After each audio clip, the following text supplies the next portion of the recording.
हूँ, और मुझे हमारे जो मेहमान हैं वो क्षमा करें, क्योंकि मैं थोड़ा सा क्रम उस हिसाब से आगे पीछे कर रहा हूँ, कि जब जब भी कभी म्यूजिशियंस की बात होगी, जब भी कभी गानों की बात होगी, तो आप उन उन संगीत कंपनियों को कभी नहीं भूल सकते जिनकी वजह से संगीत हम जैसे आम लोगों तक पहुंचता है।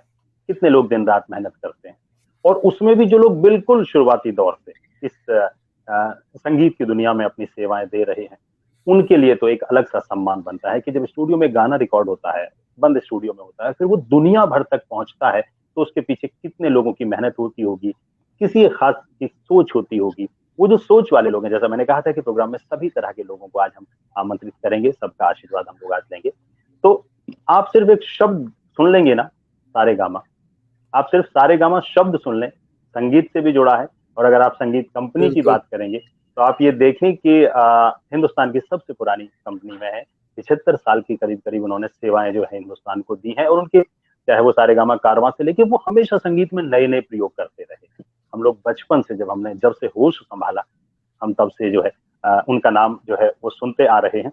ये हम लोगों के लिए बहुत खुशी की बात है कि आज आदरणीय विक्रम मेहरा जी, जो एमडी हैं, मैनेजिंग डायरेक्टर हैं सारेगामा इंडिया लिमिटेड के, वो यहाँ साथ में है। मैं सारेगामा के बारे में बता ही चुका हूँ, अनगिनत सम्मान जो है सारेगामा को मिले हैं।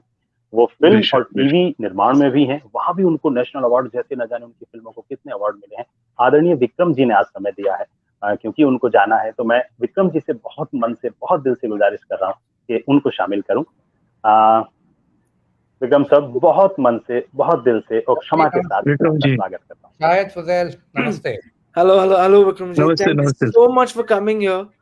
I'm sorry, Ravi bhai, I'm taking this opportunity, but I really want to thank him. हमें उनको बहुत थैंक्स बोलना है, बहुत थैंक्स बोलना है कि ऑनेस्टली ये प्रोग्राम आपके सपोर्ट के बिना नहीं हो सकता था। Well, I think आप लोग हम लेबल्स की को भाव और बढ़ा देते हो। हमने हम लोग मैं सबको बताता हूँ, म्यूजिक लेबल होता क्या है। हमें कोई टैलेंट तो होता नहीं है, हमें तो इतना रहता है कि कुछ टैलेंटेड लोग हम पे भरोसा कर लेते हैं और हमारे लिए चाहे वो लिख देते हैं या कंपोज कर देते हैं या गा देते हैं। जिसके तारे आप रवि बता रहे थे, सारेगामा एक्चुअली 115 साल पुरानी कंपनी हो चुकी है अभी। ग्रामोफोन कंपनी ऑफ इंडिया के नाम से जानी जाती थी, फिर एचएमवी के नाम से आया, फिर सारेगामा हो गया। इंटरनली बहुत ये पक्का मान के चलते हैं कि अगर हमारी ये इमारत खड़ी हुई है तो इसमें कुछ 3-4 पिलर्स हैं जिसके दम पे इमारत खड़ी हुई है, और रफी साहब उसमें सबसे बड़ी वो जो पिलर है ना, उनमें से गाते हैं। आप मैं आपको बताऊं, मैं देखिए, मेरे को जावेद साहब की भैया की तरह गाना तो आता नहीं, तो वो सब तो मैं कर नहीं सकता, मैं तो फैन की तरह। मेरा बचपन के टाइम पे मुझे ध्यान है, जब मैं पढ़ाई कर रहा था अपनी, शायद ही कोई ऐसी पार्टी रही होगी जिसके अंदर मैंने बदन पे सितारे पे डांस नहीं किया। और मेरे लिए इंट्रोडक्शन ही का मतलब ही ये था कि वो बदन पे सितारे होगा और हम सब मान के चलते थे उनकी तरह गा सकते हैं और शमी साहब की तरह डांस कर सकते हैं। तो रिश्ता है। और आज भी ना, जब मैं देखता हूँ, लाइक मेरे फादर 78 के हैं, वो कारवां सुन के उनको उनकी यादें वो जब वो सुनना शुरू करते हैं ना, जहां उनका लगता है कोई भी उसको अब जो टैब है कारवां की, रफी साहब से अलग नहीं कर सकता है। तो वो जब तक वो मेरे घर पे रहेंगे, कारवां सिर्फ मोहम्मद रफी के नाम पे ही रहेगा। ऐसा नहीं है, बहुत बहुत बढ़िया बढ़िया, और पर वहां मूव नहीं हो सकता वो जब तक वो चौधरी का चांद हो एक बार प्ले ना हो जाए। It's amazing. शायद मैं आपसे बताऊं, मैं कारवां के चक्कर में काफी हिंदुस्तान में घूमता रहता हूँ, just to meet customers of Carvaan. अब हमारे सारेगामा थोड़ा डिफरेंट है बाकी म्यूजिक लेवल से, क्योंकि मेरे पास एक कस्टमर फेसिंग प्रोडक्ट भी है। तो मैं गाना और यूट्यूब पे तो देते ही देते हैं, कारवां के चक्कर में हम कस्टमर से भी मिलते हैं। आपको अंदाजा नहीं है कितनी दुआएं हमको मिलती हैं रफी साहब की वजह से, कि लोग मेरे फादर, मेरी मदर, उनको तो एक ही चीज में बस खुशी रहती है, अदरवाइज ये हेल्थ की प्रॉब्लम है, वो प्रॉब्लम है, वो रफी साहब गाने कारवां पे सुनते हैं, उनकी दुआएं मेरे को जाती हैं और मैं रफी साहब को आगे धन्यवाद देता हूं। Thank you so much. Thank you so much. Very nice of you. We are always indebted to him, and we will always go back. And ये फोरम शायद नहीं सही है, गलत है, मुझे नहीं पता, बट मैं वो जो एक हम सबकी दिल की चाह है कि रफी साहब को भारत रत्न मिलना चाहिए। मैं आपकी तरफ से बिल्कुल थैंक यू। मैं ये मानता हूँ सर, मैं ये मानता हूँ कि भारत रत्न वो है, मिले न मिले, मिलना चाहिए, सब लोग चाहते हैं, बिकॉज भारत के रत्न हैं वो, उनसे बड़ा ना कोई था ना कोई होगा। मैं एक चीज बहुत विनम्रता के साथ जो है यहाँ मैं कहना चाहता हूँ कि जैसा उन्होंने शुरू में कहा था कि मैं आर्टिस्ट नहीं हूँ और मैं वैसा नहीं बोलता हूँ, लोग समझ गए होंगे वो कितना प्रभावी बोलते हैं, कम शब्दों में कितनी अच्छी प्यारी बातें उन्होंने कही, और अगर उनको घंटों भी सुना जाए तो आराम से सुना जा सकता है। यही कारण है कि सारेगामा इतने सालों से, 125 साल का जो सफर है सारेगामा एफएम मिलाकर, क्योंकि सर मैं एक बात बहुत विनम्रता से कहना चाहता हूँ, कलाकार को जब एक सही बिजनेस दिमाग मिलता है तब वो लोगों तक पहुंचता है। सबका अपना योगदान है। आप लोगों ने जो सेवा हिंदुस्तान में और दुनिया में संगीत की है सर, उसके लिए वाकई हिंदुस्तान और ये दुनिया और संगीत प्रेमी आपके ऋणी रहेंगे सर। आप सब कुछ नहीं है। नहीं, बहुत धन्यवाद sir. I would really like to thank you personally and specially because like I said, ये इवेंट आपके सपोर्ट और आपके कॉर्पोरेशन के बिना नहीं होता है, so thanks a lot. Really. Thank you so much, Vikram ji. Thank you so much. Thank you. Please thanks Firdaus also. We are really proud to say right now that we have Mohammad Rafi साहब का content as part of our repertoire. Thank you so much. बहुत धन्यवाद. That's very Thank you so much. It was really good to see you. Thank you.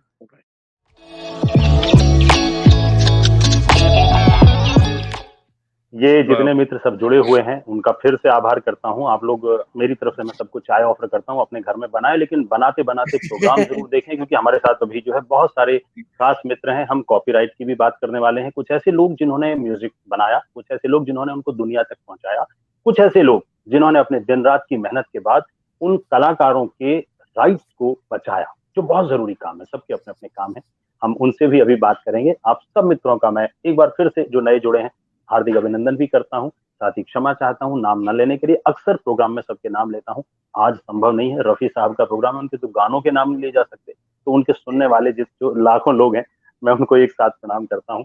और मैं यहाँ एक चीज कहना चाहता हूँ कि पिछले दिनों ये बात काफी, जो हमारी लाइन से लोग नहीं है उन्होंने सुना होगा, कॉपीराइट का इश्यू होता है, ये होता है, कैसे सॉल्व होता है। एक आर्टिस्ट मेहनत करता है, एक प्रोड्यूसर अपने गाने बनाता है, सिंगर गाता है, लेकिन फिर वो कोई और इस्तेमाल कर लेता है।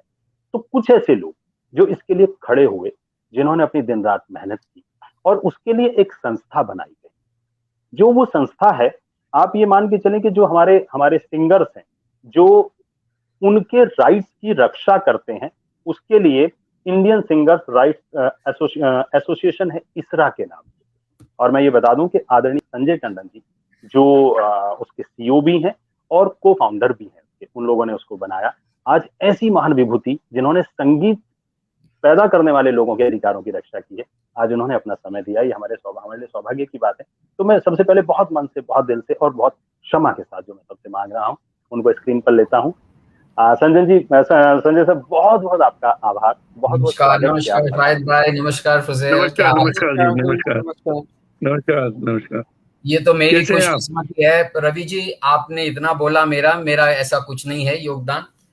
मेरी इनफैक्ट खुशकिस्मती है कि आज मुझे आमंत्रित किया गया। थैंक यू शाहिद साहब, so much. How are you? It's good to see you after fine. Thank you so much. Thank you very long time.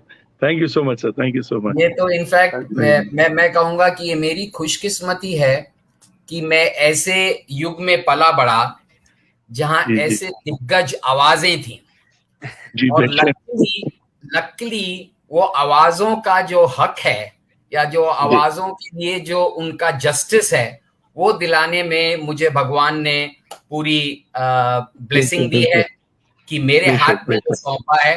तो ये बहुत ही बड़ा काम मुझे दिया गया। It's a big blessing in disguise for me कि मुझे ये काम करने का मौका मिला है।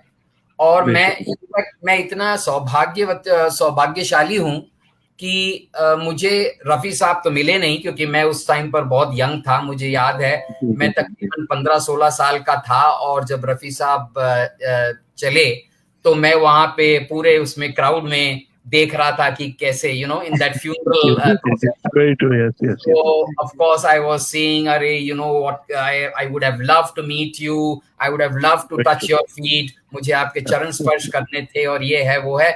मगर मुझे ये अंदाजा नहीं था कि थोड़े सालों बाद मैं उनके ही गाए हुए गीत को उनकी कला को, उनके आवाज की, कॉपीराइट की हिफाजत करने में मैं थोड़ा योगदान जरूर दूंगा। ये मुझे कभी भी भ्रम में भी नहीं हुआ। इस सिलसिले में जब मैंने कॉपीराइट का सिलसिला जब भगवान ने मुझ पर सौंपा 1990 में, तो मैं पहले कंपोजर और राइटर्स यानी कि संगीतकार और गीतकार के हक की हिफाजत के लिए लड़ाई लड़ी मैंने। 14 साल तक मैं IPRS एक संस्था है उसके लिए मैंने काम किया और वहाँ नौशाद साहब के साथ मैंने काम किया। नौशाद साहब हमारे चेयरमैन थे और मेरा ये सौभाग्य हुआ कि उसी पार्ट में मुझे वो सब दिग्गज लोग मिले जो रफी साहब के साथ काम किए। सही बात। नौशाद साहब हो गए, मजरू साहब हो गए, कल्याण जी आनंद जी हो गए, खयाम साहब हो गए, लक्ष्मीकांत प्यारलाल जी हो गए, सोनी कोमी साहब हो गए, और इन सब ने इतने सारे मुझे स्टोरीज सुनाई, स्टोरीज भी नहीं बल्कि रफी साहब की आदतों से वाकिफ करवाया, क्योंकि मैं तो बच्चा था उनके लिए। तो उन्होंने मुझे सिखा रहे थे कि देखिए रफी साहब ऐसे थे और ऐसे थे, मतलब जितनी मुझे पता हुई बातें उनमें से थोड़ी जो यादें हैं, जैसे रफी साहब बहुत सहज इंसान थे, बहुत ही पोलाइट इंसान थे, इज्जत देने वाले थे, you know he was so down to earth and in short he was a पीर। जो नौशाद साहब मुझे कहते थे कि संजय साहब वो जो है वो एक पीर आदमी थे यार, वो एक, और मैं कहता हूं कि वो पीर आदमी थे और ये देवदूत भी हैं सब। रफी साहब और जितने भी सिंगर उस जमाने के हैं सारे देवदूत हैं, और ये मेरा सौभाग्य है कि मैं इन सब देवदूतों की सेवा में लगा हूं। So I am so this thing obliged that you know, और आज की तारीख में जो मैं लड़ाई लड़ रहा हूं वो है कि सिंगर का गाया हुआ गाना, यानी रफी साहब का गाया हुआ गाना अगर कहीं कॉमर्शियली एक्सप्लॉइट हो रहा है तो उनको उसका हक मिलना चाहिए। ये पैसे की बात नहीं है, ये एक इज्जत की बात है। बिल्कुल, ये एक इज्जत की बात है, क्योंकि 2012 तक जो है वो सिंगर को वोकल इंस्ट्रूमेंट माना जाता था, शायद साहब को पता है वो। बहुत ही इंसल्टिव लगता था हमको, मुझको बड़ा इंसल्टिव लगता था कि बॉस सिंगर जो है वो गिटार का पीस नहीं है कि गिटार बजाया, तबला बजाया, हारमोनियम बजाया, he is contributing to the song. Very true, very true. इस वजह से मैंने लड़ाई लड़के 2012 में कानून में तब्दीली पार्लियामेंट से दिलवाई कि अब 2012 से जब भी कोई सिंगर का गाना कॉमर्शियली एक्सप्लॉइट होगा तो उसको थोड़ी रॉयल्टी मिलनी चाहिए। और इसी सिलसिले में इसरा यानी कि संस्था जो है इंडियन सिंगर्स राइट्स एसोसिएशन, वो इसके लिए लड़ रही है और मुझे पूरा यकीन है कि हम इसमें कामयाब जरूर होंगे एक ना एक दिन। और सब दिग्गजों को जो है, रफी साहब को जब चरणों में मैं पेश करूंगा ये रॉयल्टी शाहिद साहब को, तब मुझे लगेगा कि मेरी पूरी लाइफ जो है वो सार्थक था, मुझे लगेगा। तो मैं आपका, शाहिद साहब का, फुजैल और मैं आप लोग सब लोग, फिरदौस जी का मैं धन्यवाद करना चाहूंगा कि आप लोगों ने मुझे इनवाइट किया और यहाँ मौका दिया। Thank you again so much, thank you so much. बहुत आपका आभार।